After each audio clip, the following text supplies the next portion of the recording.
Welcome to Prime Feedback. My name is Onda Victoria. This is a program that brings your way public opinions and views on trending issues and matters of public interest concerning the public. On the program today, we'll be talking about a bill sponsored on the floor of the National Assembly mandating landlords in Abuja to collect monthly rent from tenants. The bill was sponsored by Senator Smart Adeyemi, representing Kogi West. In his opinion, the senator said that collecting monthly rent from tenants would not only reduce the exorbitant rate of annual rent, but it would take away stress from the tenants. We'll be finding out what the public thinks on this particular bill. Stay with us. Okay, this bill mandating landlords to collect monthly rent from tenants. What's your opinion on it? I think it is right because many people cannot afford this yearly payment. Like when you are paying 1 million naira in a house and your salary is not up to 500 in a month. Yes. If by any means the government will implement it, it's going to benefit more especially with the tenants. Okay. Because if you are collecting 50,000 naira as a salary, you go for a monthly rent that you can afford. Okay, tell me, are you a landlord or a tenant? I'm a landlord and a tenant as well. A tenant in Abuja, a landlord in the States. Okay, so what is your opinion on this bill? Yeah, for me, annually, I think is the best way to go about it right now.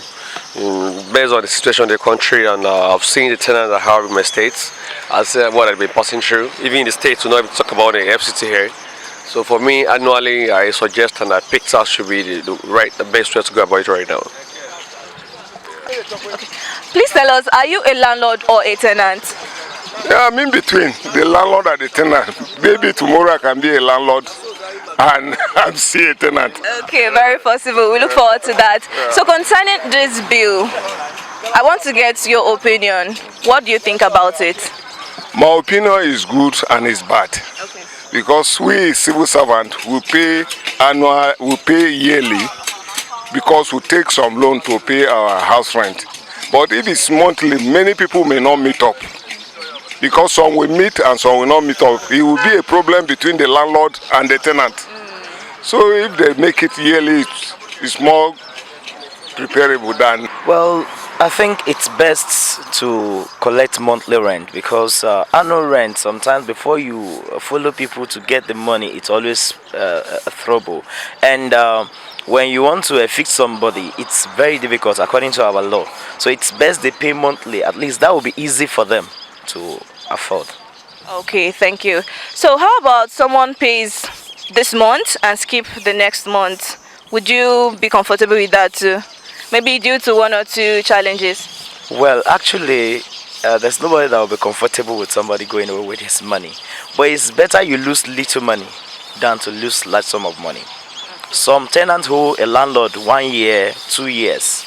But if you are owing like 2-3 months and I evict you, that will be easier than losing like 2-3 years. In regard to a bill you recently or you're currently sponsoring, and yesterday when I had conversations with some persons, the first question I asked them was if they were tenant or landlord. But in your own case, the first question I'd like to ask you is, what led to you sponsoring this bill? What prompted the bill? To make laws. I have a responsibility to sponsor bills that will be enacted as an act of parliament towards providing the providing the framework for the well-being of the society, towards enhancing socio-economic development of our nation. A legislature must be concerned himself about the state of our affairs of governments and the people. And that is why we say, God, that democracy is a government of the people, by the people, for the people. So the art of lawmaking is basically to improve the society, the individual, the nation, provide infrastructural facilities, and ensuring that there's improved, better standard of living for the people. So legislation is not just for punitive measures. It's not just to target the deficiencies of people. Legislation must equally be seen as an instrument of galvanizing socioeconomic development of the nation by showing that there's a fairly good standard of living of people. When you talk about standard of living of people, you talk about where they reside, how they feed, how they live, do they have a comfortable place to rest after the day's work.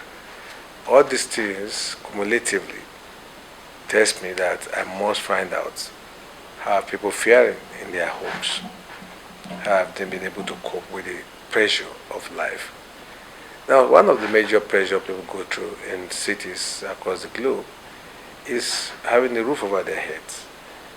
Even animals want to have a roof over their heads, not talking about human beings.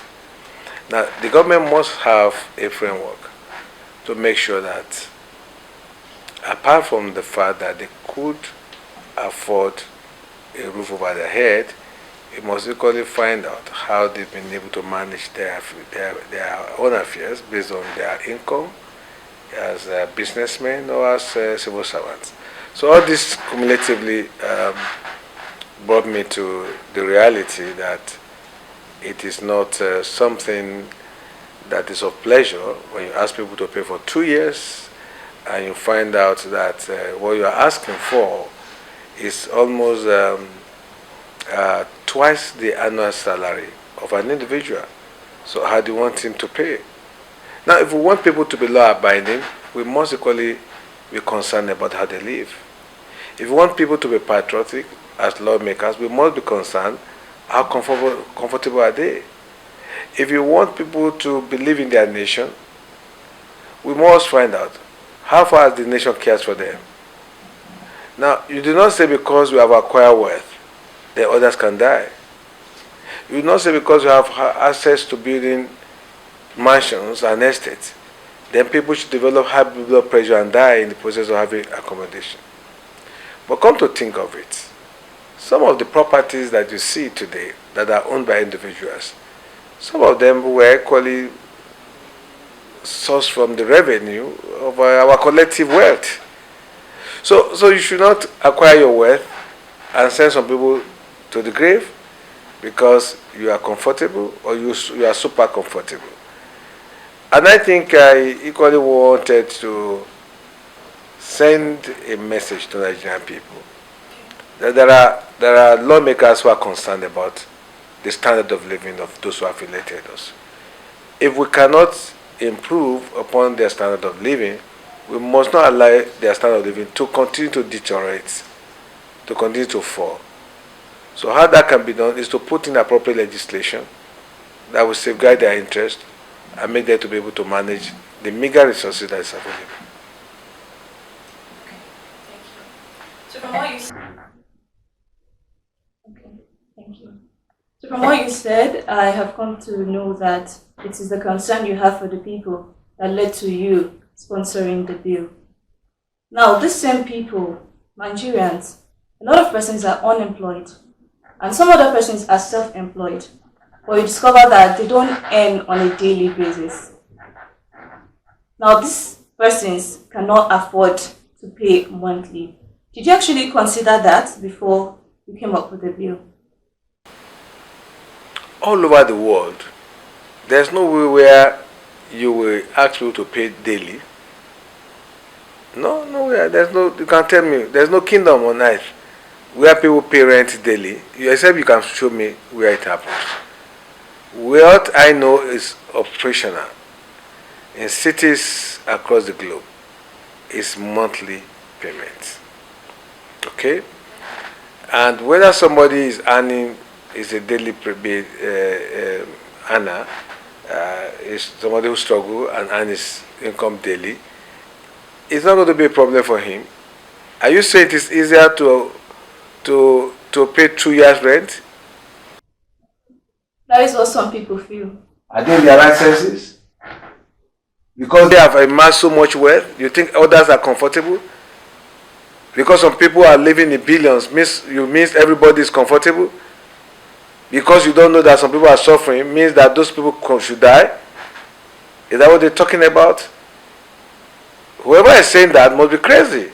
These are the bourgeoisie, these are the oppressors of the society. These are people who have amassed so much wealth at the expense of this nation.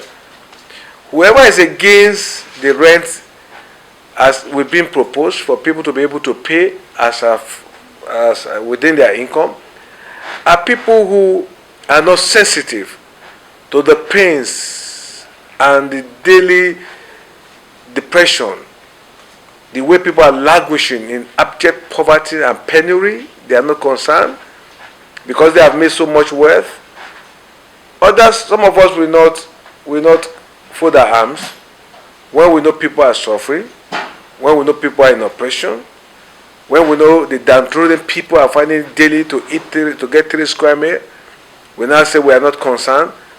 Whoever is telling you that payment of rent monthly is wrong, and they are advocating either annually, it means these are a class of oppressors who have taken so much from the society and who doesn't care about what happens to other people. Are you saying all Nigerians are of equal status? Have they all been able to amass so much wealth? Have they been able to steal and defraud the system? Most of these houses you see in Abuja that are not occupied, tell me any city of the world where you see houses completed 1 year, 2 years, nobody stays there, and you think that is normal? That people will build mansions and estate and they will abandon it for 5, 10 years, 7 years, nobody's living there, and you think that is a society that is progressive, and you think that is a society that is just and fair to others, because some people have amassed so much wealth so others could die? We didn't come into politics because we want to sustain the opportunistic system of the bourgeoisies, of the oppressors, at the expense of majority who are poor. Some of us came with a revolutionary mind to carry out a revolution through legislation. And this is just the beginning of some of the bills that I'm going to be rolling out that are targeted towards liberating the poor from the hands of the rich. There are a lot of legislation that we are coming up with that will expose how much some people have taken from the system and why some people are languishing in abject poverty. Some people are rolling up billions of naira, why some people cannot feed their donkeys, some people are cruising their private jet, and you think that should continue? That will lead to a revolution if we don't put the appropriate legislation in place. A time will come, the masses will rise. And for them not to rise, we must put appropriate legislation and send the signal right that some of us are not here to joke. We are here because we want to change things. We want to effect a fundamental change in the life and system of governance so that everybody will have his own right protected, and the system will provide for them the avenue to be able to live comfortably, not at the expense and dictates of the oppressors, of the opportunists of the society. Okay, any comment on the public hearing of this bill? Well, we hopefully by 10th or thereabout, 10th of March, the public hearing will come up, and we are appealing to all the stakeholders. We're going to publish this in national dailies and on the network electronic media, and we're going to make it known to professional bodies to come, and including the landowners, the slave drivers, let them come and argue for or against, okay, that they want 2 years to rent to continue. Then we'll tell them to show us, just give an example where it is obtainable. I've had some argument that my concern should be how government will provide cheap building materials, and that when that is done, then we can be talking of the daily, monthly pay. Well, this government is building mass housing, but don't forget that it was done in time past. The rich will go back and buy these houses from the poor and enslave them again. But that notwithstanding, we want to commend government. I commend the President Muhammad Buhari government for the mass housing scheme that is going on. But that is not enough. We'll make life meaningful by asking people to pay monthly. And gradually they could decide to say, okay, we pay every 15 days. Make life more pleasurable. Don't put people under stress. Don't allow people to die of hypertension and blood pressure because of rent. And more than 3/4 of these houses you see, they emanated from stolen funds from the system. That's the truth. Okay, there's no nation where people build houses and they abandon it for 3-4 months, nobody's paying rent. If you have taken loans to build an estate, will you leave it for 5 months, 6 months without occupants? Will you? There's no nation that is done. There are many houses in Abuja here completed, nobody's staying there because nobody could afford it. And the landlords didn't care. How? Because they have money stolen from the system. Very simple. Okay, so for me, we'll try to do the little we can to make life more meaningful for our people, and that's why we are here.